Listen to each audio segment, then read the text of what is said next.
Salut, c'est Trado, je suis content de vous retrouver pour la mise à jour de l'analyse technique du CAC 40 avec une séance très intéressante à analyser. On va essayer de faire vite pour ne pas que ce soit trop long, surtout que j'ai des choses à vous montrer après.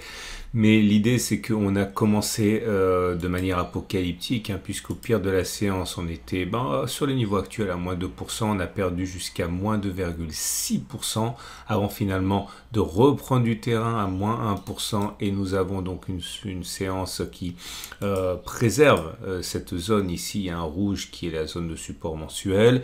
On a une séance également qui nous permet de combler encore un petit peu plus le gap qui a été ouvert ici. Vous voyez, il n'y avait pas de cotation entre les plus hauts du 15 mars et les plus bas du 16 mars. Il y avait un gap de cotation. On l'a rongé, on l'a rongé, on l'a rongé, mais on l'a pas comblé. Il reste encore un gap résiduel.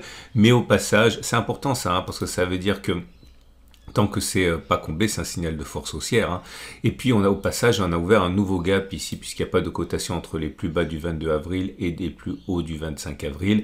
Ce gap ici, à mon avis, ça ne sera jamais que quatrième, est un gap commun, c'est-à-dire un gap voué à être comblé rapidement, ce qui peut d'ailleurs faire l'objet d'une stratégie, évidemment, mais je ne peux pas tout raconter non plus, mais si vous avez un petit peu d'expérience, vous savez très bien les avantages sur l'aléatoire que ça peut vous apporter. On a également le fait que la bougie du jour soit un doji, c'est-à-dire une bougie sans corps, enfin quasiment sans corps, avec une mèche basse et une mèche haute plutôt longue. C'est un signe d'indécision, ça veut dire que le marché se cherche, se demande s'il peut aller plus bas. De toute façon, l'idée est la suivante, c'est que on a effectivement des nouvelles peu rassurantes en termes de resserrement de la politique monétaire de la part de la Fed, de la part de la BCE, etc., partout pour combattre l'inflation. Mais on sait très bien que les banques n'ont pas non plus les coups des franches, et ce qu'elles disent ne correspond pas forcément à ce qu'elles vont faire. Puis en plus de ça, on est déjà, c'est pas comme si on commençait la correction tout en haut, on est déjà à moins. Par rapport au sommet, on est déjà à moins 12%, et beaucoup se disent ok, ça va pas être bon pour les marchés, mais est-ce qu'on peut vraiment imaginer qu'on ira significativement plus bas, ou est-ce qu'il y a plus à gagner vers le haut que vers le bas? Et donc du coup il y a de la résistance à la baisse. Je suis pas en train de vous dire que la baisse est terminée, mais je vous explique pourquoi les craintes macroéconomiques ne sont pas relayées en termes de baisse des indices complètement pour l'instant. On a également tous les éléments techniques. Ah non, je vais vous montrer les bougies Aiki Nashi. Bon, forcément, ça peut pas être bon avec une séance comme aujourd'hui. C'est une bougie qui est baissière puisqu'il n'y a pas de mèche haute. Regardez le 3-line break. Bon, voilà, c'est fait. J'avais expliqué pourquoi. Je ne vais pas me répéter sans ça faire des vidéos trop longues, mais vous avez votre troisième bloc rouge ici, comme il était plausible qu'il se passe. Je vous laisse regarder la vidéo précédente pour savoir ce que ça signifie. Moi, ce que j'aimerais aujourd'hui vous montrer, ce sont les éléments techniques. Alors, moi, mobile à 7 jours, bon, j'ai envie de dire qu'elle est baissière parce qu'on est en dessous de la M7 qui descend, mais bon, vous avez vu, ça change de direction tout le temps. C'est surtout neutre, donc la tendance immédiate, on va dire, est sur le papier baissière, mais ça me semble quand même assez, encore une fois, marqué par la neutralité, tout ça. La moyenne mobile à 20 périodes, elle est baissière également, mais là aussi, ça se joue sur l'épaisseur du trait, donc ça semble plutôt neutre. À noter également le non-croisement baissier qui a été testé par votre serviteur sous différentes formes et formats, et on sait que c'est pas bon. C'est quand la M7 fait semblant d'aller croiser la M20 à la hausse, mais que finalement elle repart vers le bas. La moyenne mobile à 50 périodes, elle est pour le coup complètement descendante, on est en dessous, et donc la tendance de fond est baissière. Et la moyenne mobile à 200 jours est toujours au-dessus des cours, donc la tendance de long terme est baissière. Ce qui m'intéresse également, j'ai oublié, c'est quand même ce qui m'intéressait le plus, j'ai envie de dire, on a un turtle soup, c'est-à-dire ici, vous comptez 20 bougies en arrière, là aussi je l'ai eu récemment, le précédent il était ici, donc regardez le bel effet que ça a eu. Donc nouveau turtle soup, c'est-à-dire que vous comptez 20 bougies en arrière, vous regardez le dernier plus bas que l'on a eu, il était ici, et aujourd'hui on a les plus bas que le dernier plus bas, mais on a clôturé plus haut que le dernier plus bas. Autrement dit, c'est un turtle soup. Vous avez tous les exercices pour vous entraîner. Reportez-y-vous si vous avez le pack Total Trado. C'est quelque chose que j'aime beaucoup. Et encore une fois, vous savez ce que ça veut dire. C'est qu'il est plausible qu'un rebond technique apparaisse plutôt qu'une continuation de la baisse. Enfin bon, il y a des limites à ça comme d'habitude, mais c'est une stratégie évidemment que je ne peux pas m'empêcher d'utiliser, de partager avec vous. Mais le plus important pour moi aujourd'hui, déjà que c'est une séance intéressante, mais c'est ça. Regardez, on a une séance où on a eu un croisement baissier MACD signal ici. Alors ce qui est intéressant, c'est qu'on a eu un croisement haussier, c'était le 20 avril, qui a fait l'objet d'une stratégie qui est d'ailleurs du coup qui rentre dans le cadre de celles qui n'ont pas fonctionné, puisqu'il ne fallait pas aller plus bas, et on allait plus bas.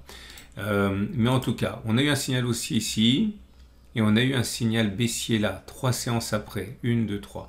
Et du coup, ça m'a amené à partager avec vous une stratégie que j'ai menée. Ça m'a rappelé en fait que je l'ai menée pendant très longtemps avant de passer à autre chose, mais je vais partager avec vous, c'est les faux signaux du MACD. Qu'est-ce que ça donne? Alors, clairement, voilà ce qu'on va tester. On va regarder lorsqu'il y a un signal haussier qui, dans l'espace de 3 séances maximum après, est invalidé par un signal baissier. Clairement, là vous avez le signal haussier, vous comptez 3 bougies, 1, 2, 3, et il faut que maximum 3, donc aujourd'hui c'était vraiment à l'extrême limite, eh bien on ait un signal baissier. Autrement dit, si ça avait été le jour d'après le signal haussier, le jour d'après, ou aujourd'hui c'était bon, mais on va voir ce qui se passe lorsqu'on a ça. Et j'ai regardé avec vous deux choses. Un, est-ce qu'il est plausible ou pas de gagner de l'argent en espérant que l'on aille plus bas que la séance du jour? Clairement, on a clôturé à 6449. Est-ce qu'il est plus plausible que l'on aille clôture plus bas que 6449, ou est-ce qu'il est plus plausible que l'on aille qu'on repasse au-dessus des sommets du signal haussier, enfin les sommets récents, c'est-à-dire cette bougie-là? Et deuxième chose, est-ce qu'il est plausible que l'on aille au moins faire vers le bas la distance au plus haut récent? Donc le plus haut récent, il est là, 4,78. Est-ce qu'il y a de fortes chances ou pas qu'on aille faire 4,78 vers le bas? Ok, donc j'ai testé ça parce que, voilà, finalement, être trader, c'est bien, mais la matière première du trader, ça reste quand même l'analyse technique. Et donc, on va voir ce que ça donne. Là, c'est un succès, vous voyez, un double succès. Sur cette bougie-là, on a eu le signal qui était... Alors, j'ai dézoomé un peu, voilà. Sur cette bougie-là, on a eu le signal haussier. Boum, ok. Et 3 séances maximum après, vous comptez 1, 2, 3... Là, on a eu une invalidation avec un signal baissier. C'était sur cette bougie-ci. Ok. Donc, 1. Est-ce qu'on est d'abord allé plus haut et récupérer les précédents sommets, ou est-ce qu'on a d'abord été plus bas? On est allé plus bas. Et est-ce qu'on a fait une distance telle qu'on avait la distance au précédent sommet 403 vers le bas ou pas? Oui, beaucoup plus. On a fait 7, 8, 9, 10, je ne sais plus. Donc, on a un pouce vert et un autre pouce vert. Là encore, ça a fonctionné. Ça se joue à pas grand-chose, mais regardez, il y a eu un petit signal haussier ici. Ok, attendez, je raconte pas de bêtises. Quand il y a un loup, il faut tout de suite le repérer, parce que quand on backtest, il faut faire ça sérieusement. Donc le signal haussier a été donné ici, voilà, pardon. Le signal haussier a été donné là, sur cette bougie-ci. Ok, comme vous pouvez le voir. Eh bien, ça a donné... Est-ce qu'on est allé plus bas que cette bougie? Oui, on est allé plus bas avant d'aller sur les précédents sommets. Et effectivement, on a fait les deux. On est allé plus bas et on est également allé plus bas d'au moins la distance 1,71 vers... Non, je raconte n'importe quoi. Décidément, le signal a été donné sur cette bougie-ci. Donc, oui, on est allé plus bas et on a au moins fait 2,32 vers le bas parce qu'on a fait 2,80. Donc, c'est un succès. Ok? Donc, là, c'est un succès et un échec. Je vais le développer parce que c'est important. Le faux signal, là c'était le signal aussi sur cette bougie-ci, ok, et ça a été invalidé par cette bougie suivante, là, ok. Donc ça veut dire que, est-ce qu'on est allé plus bas que est-ce qu'on a clôturé plus bas que cette bougie? Oui, on n'a clôturé pas grand-chose, mais on a clôturé plus bas, on était tranquille. Par contre, on n'a pas fait la même distance vers le bas, donc c'est un échec. Voilà. Allez, c'est parti maintenant. Donc là, je vais simplement m'atteler au premier pouce, donc un succès de la stratégie.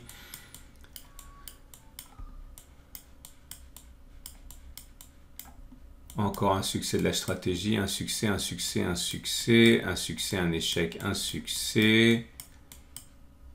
Alors là, je vous montre ça parce qu'il faut voir que voilà, quand on teste, il faut les faire sérieusement, même quand ça ne vous arrange pas. Là, c'est un double échec, mais ça c'est vraiment joué à un poil de chameau parce que, regardez, c'est le signal haussier a été donné sur cette bougie-ci. Ok. Enfin, oui, le signal haussier a été donné sur cette bougie-ci. et on aurait pu gagner 2 fois, avoir 2 pouces vers le rouge, sauf que là, d'un point, un petit point, même pas un point, une fraction de point, on est venu juste toucher le précédent sommet, donc du coup, ce qui aurait pu être un double succès et un double échec. Hein. Donc, mais il faut faire les choses sérieusement, parce que si vous n'êtes pas honnête avec vos chiffres, vous ne serez jamais un bon trader. Hein. Échec, échec, succès, succès, succès...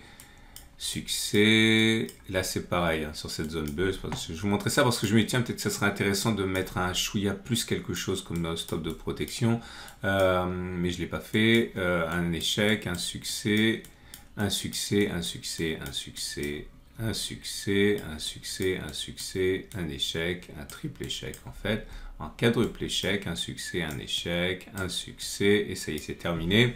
Et ce qui nous amène à 3 choses. 1. Alors oui, j'ai 32 occurrences, 33 occurrences, et j'ai reçu un petit commentaire sur la vidéo YouTube de la dernière fois me disant Trado, c'est super ce que tu fais. C'est un gentil message, hein, et je vais y répondre de manière assez claire, mais l'idée c'est Trado, parfois tu fais 32, parfois tu fais 35, parfois tu fais 34, parfois tu fais 40, etc. Est-ce que tu pourrais faire toujours la même chose? Ma réponse est sans équivoque, non. Pour 2 raisons. La première, c'est que je m'oblige une seule obligation, hein, par exemple pour le pléonasme, mais c'est de faire plus que 30, parce que plus de 30, donc on a quand même une idée de ce qui peut se passer. Mais après, je fais ce comme je pense. N'oubliez pas que j'ai un vrai boulot à côté, je suis trader, hein, et donc je sais pas non plus, bon bientôt je vais pouvoir m'arrêter, mais pour l'instant il faut quand même que je privilégie ce qui me rapporte de l'argent, et je peux pas me donner plus d'obligations que j'en ai déjà. Je passe déjà des heures entre mes trades à faire ce que je fais. Et la deuxième raison, c'est que mon blog n'a pas vocation à vous apprendre, à vous donner des signaux. Moi, mon blog a vocation à vous apprendre à trader. Donc, je veux que vous fassiez ça parce que, encore une fois, peut-être que je vais même partir à la retraite l'année prochaine. Je sais pas, c'est en conversation avec plein de choses, y compris moi-même. Mais voilà, je ne serai pas toujours là. Je serai sans doute bientôt plus là. Enfin, et l'idée, c'est que vous devez être absolument capable d'être autonome. Hein. Donc, je ne veux pas vous broyer de la nourriture, vous gaver comme une oie. Hein. Non, je veux vous apprendre à pêcher pour que vous appreniez vous-même à récupérer votre pitance. Et je ne veux pas vous mâcher trop le travail, hein, parce que ce n'est pas du tout l'objectif de ce site. Et troisième chose, de toute façon, c'est pas valable scientifiquement. Hein. Que je fasse 30 occurrences, 40 occurrences ou 50 occurrences, c'est pas valable. Il faut faire au moins une centaine pour avoir une idée précise de ce qui se passe, et plusieurs centaines pour que ce soit vraiment, vraiment fiable. J'ai fait ce boulot, et j'ai fait ce boulot alors que j'avais un travail comme vous. Hein. Donc voilà, il faut savoir à un moment ou à un autre sacrifier vos vacances, vos week-ends, si vous avez envie de réussir dans ce milieu pour le faire, mais vous ne pouvez pas attendre de quelqu'un qui vous fasse votre travail, vous ne réussirez jamais à être autonome. Je referme ma parenthèse. Voilà les résultats. Voilà, beaucoup de temps passé. 23 cas sur 33, on a fait un plus bas, 70%. Et dans 30% des cas, on avait fait les plus bas sur le faux signal, et autrement dit, on n'est pas allé plus bas. Et deuxième fait, dans uniquement 39% des cas, on a fait une distance au sommet vers le bas. Et ça veut dire 13 cas sur 33. Et dans 20 cas, on ne l'a pas fait. Donc ça veut dire quoi cette histoire? Ça veut dire la chose suivante. Ça veut dire que, voilà. Est-ce qu'il est plausible sur ce faux signal haussier ou ce signal baissier d'aujourd'hui que l'on clôture plus bas que 6449? Oui. Si le backtest est valable, il ne l'est pas. On a 70% de chances d'attendre, il n'y a pas urgence à sortir, hein, d'attendre une clôture plus bas que 6446. Mais est-ce qu'il est légitime d'attendre que l'on fasse moins 4,76 vers le bas? Non, c'est pas légitime. Il n'est pas légitime qu'on fasse moins 4,76 vers le bas, puisqu'on n'a que 39% de chances de le faire. Donc c'est plein de ressources, parce que ça veut dire quoi? C'est-à-dire que si vous avez entamé un trade baissier, il n'y a pas d'urgence clairement à sortir du trade, selon cette.